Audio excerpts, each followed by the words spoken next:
Let's head on over to the Eastern Cape, however, now, where EFF leader Julius Malema is visiting flood-affected communities in that area today. He will first see, or rather see firsthand, how the floods have impacted residents and show support for all those affected. Malema begins his visit at Enkululekweni, the estate of King Buyelekhaya Dalindyebo. For more, we're crossing over then to Sipha, Kema, who is indeed there now then. Sipha, as we follow this proceedings then as well, any word so far from Julius Malema? Well, as you've mentioned, that his first stop is Enkululekweni to visit King Dalindyebo. That's where he is inside now in a closed meeting, but we are expecting him to step out at any moment. That's when he will, of course, head out to those affected areas, starting at Sinolwazi Center, which is in Dikalini. As you know, Arabile, over the past few weeks, we have been reporting on the state of disaster that has been left by those floods in that particular area. That's the most affected area in Mthatha. Thereafter, he's going to move to Bambanani. Now, Bambanani is in Slover Park. Now, Bambanani is that community center where people were actually left with nowhere to go after being moved to a B&B at night, and thereafter to the OR Tambo Community Hall, and then back again to Bambanani. Now, I'm going to bring in now Sinawo Tambo, who's going to talk to this more. Sinawo, thank you so much for joining us on Newzroom Afrika, talking about, of course, the visit and coming to see the destruction that has been caused by the flood, but also offering the support. What kind of support will the EFF be offering today? Look, I think primarily anything that is required. That's why it's more of a visit of assessment.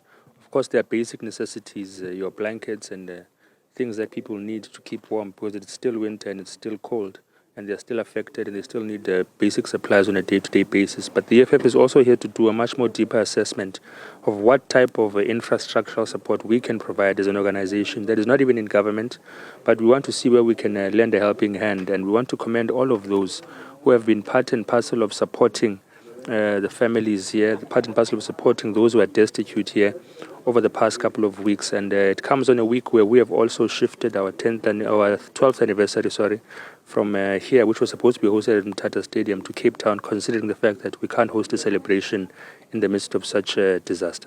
Now, as talking about that celebration, I mean, we've now seen the EFF's visibility in the Eastern Cape's biggest region when it comes to numbers, which is the OR Tambo. I mean, BCM is the EFF stronghold, and now here we've seen quite a number of visits. As you said, even your anniversary was going to be hosted here in Mthatha. Look, it's a place where we performed well. The electoral performance of the EFF here in our Tambo region warranted us bringing the anniversary here. So it is quite unfortunate that we lost the opportunity to thank the people of our Tambo, the people of Mthatha, for backing the EFF, which saw us increase quite significantly in the 2024 elections. So we are going to be ever present here. Just because we can't celebrate here, we must be able to assist those who are grieving, those who have lost homes, those who have lost their livelihoods, and ensure that they know that the EFF is here for them as well. All right, thank you so much, Sinawo. That's Sinawo Tambo.